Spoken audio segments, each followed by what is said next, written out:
प्रफुल्ल पटेल, सुनील तटकरे, जयंत पाटील यांची मुख्यमंत्र्यांच्या निवासस्थानी 1.25 तास चर्चा।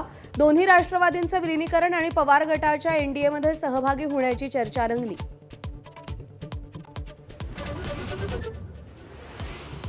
एकनाथ शिंदे यांची अमित शहांसोबत तासभर चर्चा। शिवसेनेत नव्यानं आलेले 6 खासदार आणि भाजपचे राष्ट्रीय अध्यक्ष नितीन नवीन चर्चेत सहभागी।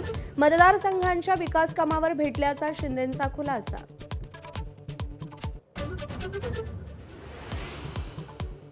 नाशिकच्या 15 नगरसेवकांना उद्धव ठाकरेंनी मातोश्रीवर बोलावलं। शिंदे गटात जाण्याच्या अफवांना दोनदा प्रत्युत्तर दिल्यानंतर नगरसेवक मातोश्रीवर जाणार।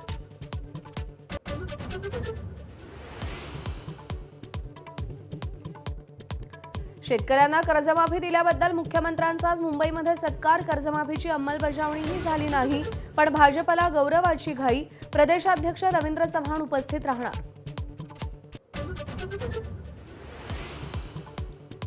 निकृष्ट सोयाबीन प्रकरणी आज मंत्रालयात कृषी मंत्र्यांनी उच्चस्तरीय बैठक बोलावली। अकोल्याचे आमदार रणधीर सावरकरांना विशेष आमंत्रण।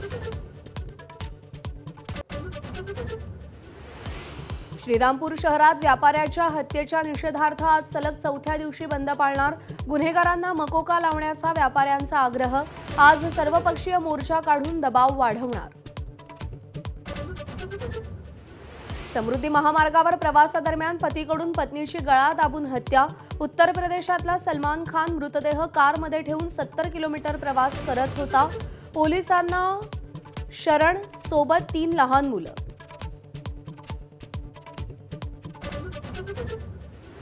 मुसळधार पावसाचा फटका। बुलेट ट्रेनच्या कामालाही उल्हास नदीवरचा कच्चा पूल वाहून गेला। यंत्रसामुग्रीची ने-आण कर्मचाऱ्यांसाठी हा पूल उभारला होता।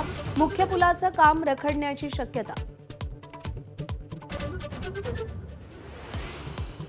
पुणे महानगरपालिकेकडून 1 दिवसाआड पाणी पुरवठ्याचा निर्णय 24 तासात रद्द। पाणी कपात लांबणीवर लोकप्रतिनिधी आणि प्रशासनात समन्वयाचा अभाव। होर्मुझच्या सामुद्रधुनीत 20% शुल्क लावण्याचा विचार डोनाल्ड ट्रम्प यांच्याकडून रद्द। मात्र इराणच्या बंदरांवर नाकेबंदी सुरू। पहिल्या वनडेमध्ये भारताचा 6 गडी राखून विजय। अक्षर पटेलच्या 4 विकेट्स आणि नाबाद 57 धावा।